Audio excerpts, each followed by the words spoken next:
Ya estamos en comunicación con el director de salud, el doctor Pablo Cortés. Bueno, acabamos de ver que ha cambiado la situación epidemiológica, lo veníamos diciendo, incluso alguien que dio positivo ya lo ha puesto en sus propias redes. ¿Cómo se encuentran ustedes, el equipo, en este momento, Pablo? Tal cual lo que vos estás refiriendo, están aumentando el caso de positivos, el caso de diagnósticos y el caso de sospechosos, indudablemente que también aparejados el número de aislados, ¿verdad? Claro. 137 en este momento. 137 en este momento, sí. Con 8 positivos y 3 afortunadamente curados. Sí.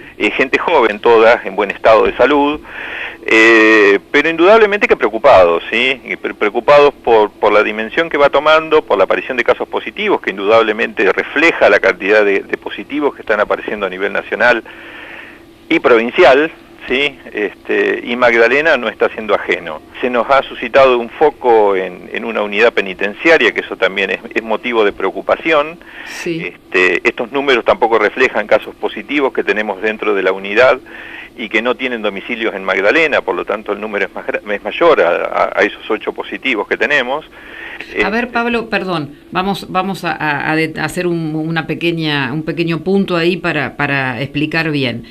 Estás diciendo, a ver si yo te interpreté bien, que hay un foco de personas infectadas dentro de las unidades carcelarias, pero que no se registran en las estadísticas nuestras porque su domicilio legal no es el de Magdalena, pero están...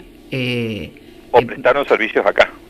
Claro, o estuvieron sí. trabajando en estas unidades. Sí. Uh-huh. Así que bueno, eso también incrementa el caso de posibles contactos, ¿verdad? Claro. Lo que nos interesa es el tema de contactos estrechos, fundamentalmente, sí. que puede llegar a transmitir.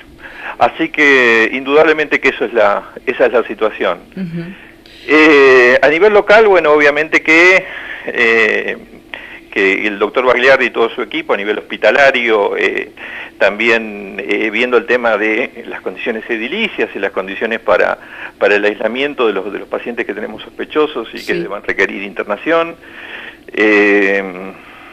la contención de los lugares por ahí se torna poco, entonces bueno, es por ahí el tema, el dilema actual del equipo de salud. Claro, bueno, que era lo que ya se venía previendo, ¿no? La eventualidad de, que empezaran a aparecer casos. En estos 137 aislados preventivos, Pablo, ¿ustedes tienen alguna cifra de los que podrían ser alojados en el hospital? Porque, bueno, convengamos que hay un montón de gente que no tiene en sus hogares lugares disponibles para aislarse como corresponde, ¿no es cierto? Con su propio baño, estar aislados realmente. Y deban ser asistidos por el Estado, a eso me refiero. Exactamente. Indudablemente que las condiciones sociales, las condiciones habitacionales que también cobran importancia, claro. No tanto en el tema de contactos, que bueno, que por ahí son los que, sino en el caso de los sospechosos, ¿sí? En el caso sospechoso, uh-huh. Ahí sí se torna mucho más importante ese dato. Claro. En los contactos, obviamente, y indudablemente que venimos repitiéndolo, lo repetimos, el tema del distanciamiento social, las medidas de protección personal, vemos cosas que venimos diciendo desde el primer día. Hay medidas que no podemos tolerar y que son el compartir el mate, el compartir encuentros, las juntadas, todas situaciones que realmente no ayudan. Obviamente después viene un poco el miedo, el temor por haberse juntado, sí.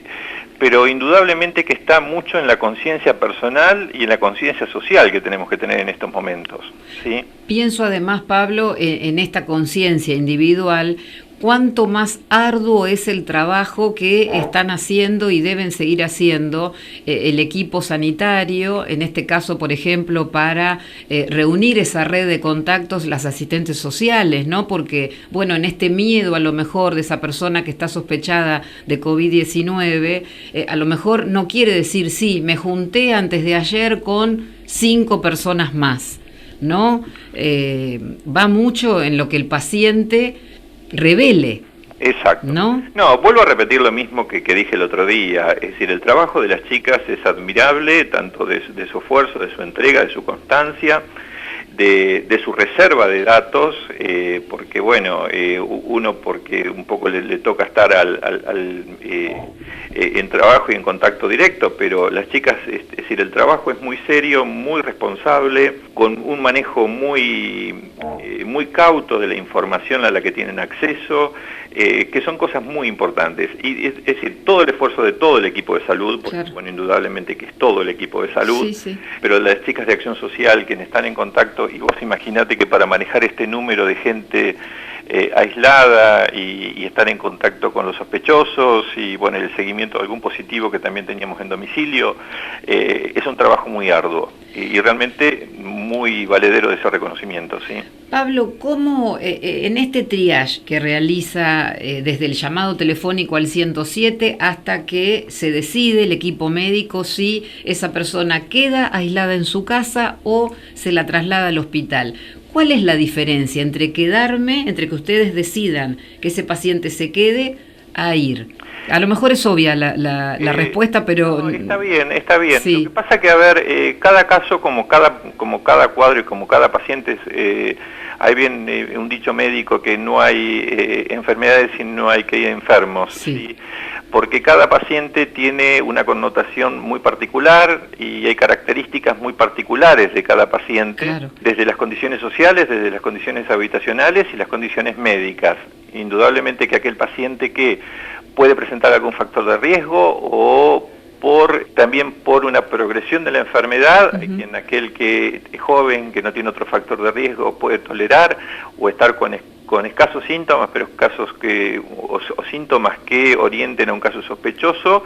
Pero bueno, el equipo de salud perfectamente puede orientarse a pedirle el hisopado y ese paciente regresar claro, a su domicilio si las condiciones habitacionales y personales lo permiten, ¿no? Está. Y aquellos pacientes que deban de cumplir el aislamiento en el hospital por alguna razón médica u social, lo realizarán en el hospital, como estamos teniendo casos positivos que han quedado en el hospital, claro, por cuestiones habitacionales. Sí, ¿no? sí, también. Convenía la pregunta, Pablo, porque bueno, por allí también puede llegar a tener alguien duda, que de hecho nos lo transmiten también, porque dicen, bueno, pero ¿por qué es que fulanito, porque lamentablemente a veces corren los nombres, se pudo quedar en la casa y en este otro caso no? Me parece que conviene porque siempre es un tema médico, ¿no? Y tenemos que ser muy cautelosos con esto. Exactamente, tenemos que ser muy cautelosos, sí, siempre hay un criterio médico, claro, y siempre es una consulta y una decisión consensuada, tanto por el equipo o por el equipo hospitalario, claro, o sea, del comité de crisis, como del médico que en ese momento esté como referente del sector de COVID o que haya motivado la consulta. Pablo, ¿tienen... sí, perdón. No, te escucho. ¿Tienen alguna preocupación o se están viendo desbordados dentro del hospital el equipo de guardia que está destinado a estar en contacto con los pacientes que están allí ya alojados en la zona de aislamiento? Digo por el número, ¿no? Indudablemente que, a ver, era una situación que era bastante esperable, que tuviéramos, y bueno, te vuelvo a repetir, en el contexto en que veníamos manejándonos, en el contexto nacional y provincial, obviamente que este número venía en aumento y era una situación esperable. Obviamente que, bueno, la preocupación siempre está y... hay que, como lo hemos visto en otras localidades, ¿no? Por ahí aparece un foco de contagio y si ese foco no se neutraliza, no se contiene, es decir, los números empiezan a multiplicarse. Y si bien el recurso está, obviamente que, siempre en salud hablamos de recursos finitos, claro, de que tenemos un número limitado. Obviamente que están programados los lugares para ir aislando, para ir tratando, pero bueno, indudablemente que cuando empiezan a aparecer brotes o picos, preocupan desde el punto de vista sanitario, ver a dónde llega y a qué número te enfrentás, ¿no? En el día de ayer, luego de la conferencia de prensa, se reunió el comité de crisis, Pablo. ¿Hay algo que se pueda adelantar de esa reunión o simplemente fue una de las tantas que siempre están coordinando ustedes? No, el señor intendente nos citó a reunión del comité de crisis, Sí. tanto como para ponernos un poco en situación de todas las decisiones que se están tomando, para coordinar el tema de la situación epidemiológica en Magdalena, y bueno, de la toma en conjunto de muchas decisiones.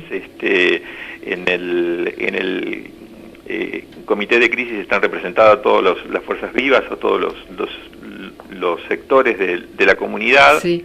tanto sea del Consejo Deliberante como las diferentes fuerzas, y con eso también, bueno, ir tomando decisiones en cuanto a cómo va la situación epidemiológica de Magdalena y qué actividades se permiten seguir teniendo, claro, y cuáles se irán restringiendo, ¿no? Sí, obviamente sí. que esto era sabido desde el primer momento, donde empezara a aparecer circulación viral dentro de Magdalena, la situación lógicamente que iba a cambiar.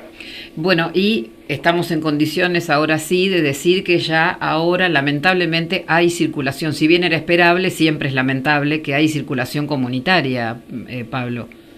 Y ya hoy tenemos, claro, tenemos la fuerte sospecha de que la circulación comunitaria está existiendo. Están apareciendo positivos de contactos ya locales. Sí, entonces, sí. la circulación local está existiendo, sí. En esta situación que siempre hablamos de que, bueno, el ritmo de las decisiones lo impone la dinámica de lo epidemiológico, y así debe ser, ¿no? Ante esta realidad de hoy, ahora casi la 1 de la tarde de este día, ¿ustedes se reunirían con el intendente para, bueno, a lo mejor coordinar o sugerir alguna restricción más de lo que ya, de estas flexibilizaciones que se vienen teniendo, Pablo? Sí, indudablemente que eso se va evaluando, sí, y se van tomando decisiones, obviamente, que en forma oportuna, indudablemente de que sí. Si bien, te vuelvo a insistir, y esto no es reiterativo, y lo acepto que es reiterativo, pero debemos de tomar conciencia de que ya hoy vale mucho las medidas personales que debemos de tomar, ¿sí? El no confiarnos, el tomar todas las medidas personales, porque ya no sabés, es decir, con quién te podés contagiar. Claro. Entonces, indudablemente que acá la conciencia personal y la conciencia social cobra un valor invaluable, ¿sí? Y ahí es donde debemos destacar, es decir, entendemos que llevamos muchos días de aislamiento, entendemos que esto parece no tener fin, entendemos que, bueno, que hay situaciones económicas, que hay situaciones sociales, hay un montón de situaciones que uno es consciente de que existen. Pero indudablemente que uno debe de tomar la conciencia de que acá el que debe cuidarse es uno, que debe cuidar uno a su familia, y hacer los deberes cada uno en su casa, ¿sí? Que lo vimos el fin de semana pasado, el Sky Park se inundó de gente. Sí, el balneario, bueno, el propio intendente dijo que habían organizado campeonatos de fútbol. Aparecieron campeonatos de fútbol, claro, en forma innecesaria, rondas de mate en el balneario. Entonces, a ver, el Estado tiene un rol de control, tiene un rol pero está la conciencia social, que yo creo que hoy por hoy es lo que debe primar, lo que debe ser prioritario, ¿sí? Que cada uno cumpla y que cada uno tome las medidas que debe de tomar, ¿sí?